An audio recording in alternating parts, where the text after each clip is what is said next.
Buenos días chicos, ¿cómo están? Espero que se encuentren muy bien. Hoy vamos a trabajar con los tipos de oraciones. Primero vamos a recordar qué es una oración. Bueno, la definición nos dice que es una palabra o un grupo de palabras que tienen sentido completo. Vamos a entender ahora mucho mejor este significado. Bien, aquí tenemos una palabra, comerán. Comerán es una acción, un verbo conjugado. Por lo tanto, nosotros podemos reconocer quién realiza esta acción. Y yo pregunto, por ejemplo, ¿quiénes comerán? Y la respuesta sería ellos. Ellos comerán. Esa palabrita ellos, a pesar de que no está escrita aquí, sería el sujeto porque son quienes realizan la acción. Comerán sería el verbo y a su vez el predicado.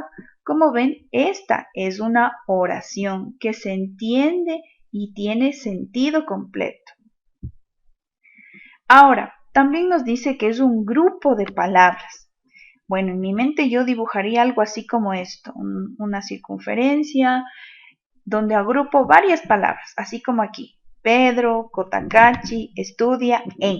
¿Pero qué le hace falta a este grupo de palabras? Pues le hace falta el sentido completo. ¿Qué quiere decir esto? Que se entienda. Aquí solamente hay un grupo de palabras que están en desorden. Entonces, miren lo que sucede ahora.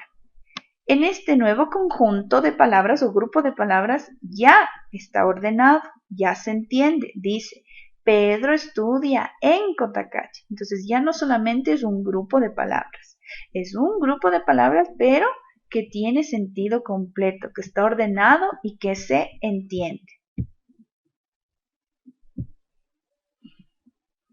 Los tipos de oraciones con los que vamos a trabajar hoy son las unimembres y las bimembres.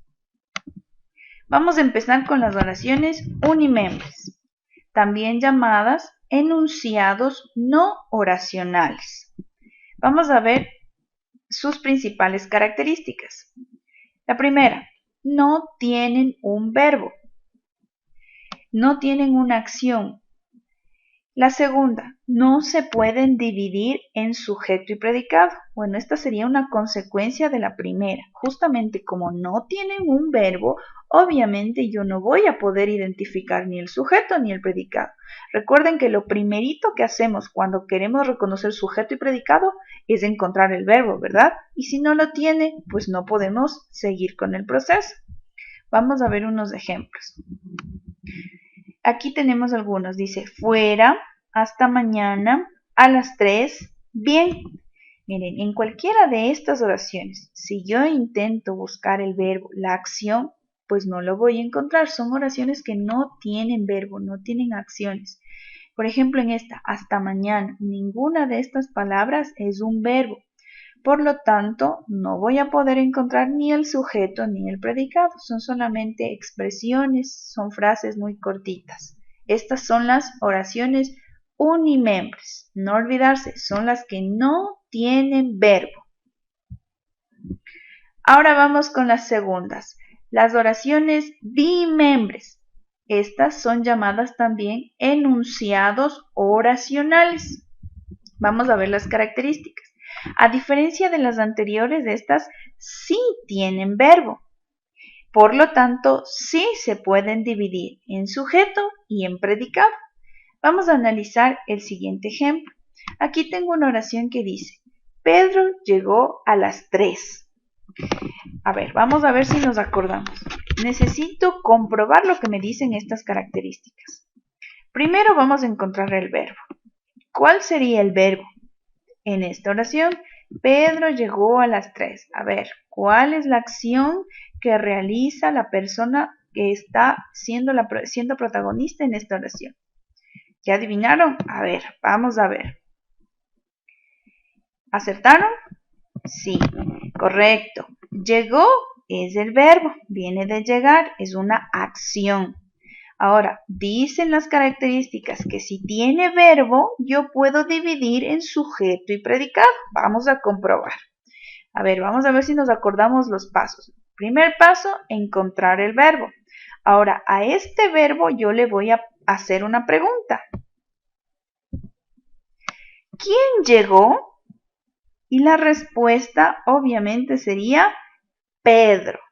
Una vez que le he preguntado al verbo, esa respuesta a esta pregunta sería el sujeto, correcto. Ahora, lo que me sobra, incluido el verbo, es el predicado, correcto. Entonces, en esta oración, como tenía verbo, por lógica yo puedo dividir en sujeto y predicado, y lo hemos comprobado. Esta oración tiene sujeto y tiene predicado. Por lo tanto, es una oración bimembre, o también es un enunciado oracional. ¿Correcto? A ver, para no olvidarnos, vamos a recordar y a repetir el proceso. ¿Cómo encontrar el sujeto y el predicado? ¿Cuál era el primer paso? A ver, vamos a ver si nos acordamos. Primer paso, buscar el verbo. Recordemos que el verbo son las acciones que realizamos, son las acciones que se realizan. Pero, ojo, también pueden ser estados. ¿Se acuerdan cuáles eran los estados? Ser, estar y parecer. Esos también son verbos. Ese es el primer paso. Segundo paso, preguntar al verbo ¿quién o qué? Como en el anterior ejemplo preguntamos ¿quién llegó? Una vez que yo he hecho esta pregunta, la respuesta inmediatamente será el sujeto. Ya encuentro el sujeto, por lo tanto, subrayamos el sujeto. Y una vez que yo he encontrado el sujeto, también he encontrado el predicado. El predicado es todo lo que me sobra, incluido el verbo. No nos vayamos a olvidar esto, porque a veces lo dejamos fuera. El verbo es parte del predicado. Bien, ahora vamos a practicar un poquito para saber si estamos entendiendo o no. Aquí tenemos la primera oración. Yo tuve que comprar más cosas. A ver, esta oración, ¿qué será? ¿Bimembre o unimembre? Recuerden que el requisito o la clave para saber qué tipo de oración es buscarle al verbo. ¿Será que esta oración tiene un verbo? Búsquele. Vamos a comprobar. Bimembre. ¿Qué significa? Que esta oración sí tenía un verbo. ¿Acertaron en el verbo? Veamos. El verbo es tuve, correcto. Entonces, significa que esta oración o de esta oración yo puedo identificar el sujeto y el predicado. Vamos a ver la siguiente. Buenas tardes. Busquémosle al verbo. ¿Será que esta oración tiene un verbo? Recuerden, ese es el requisito principal para saber qué tipo de oración es. Bien, esta oración ha sido unimembre. Eso significa que no tenía un verbo. Vamos a ver la siguiente. ¡Qué lindo día! ¿Será que hay un verbo en esta oración? Esta es unimembre también. Eso significa que no había ningún verbo. Vamos a ver el último. Los niños estudiaron para la prueba. ¿Será que aquí hay un verbo? ¿Hay una acción? Sí, esta es una oración bimembre, por lo tanto, sí hay una acción. ¿Le encontraron a la acción? Estudiaron, correcto. Bien, chicos, espero que me hayan entendido, que haya quedado claro.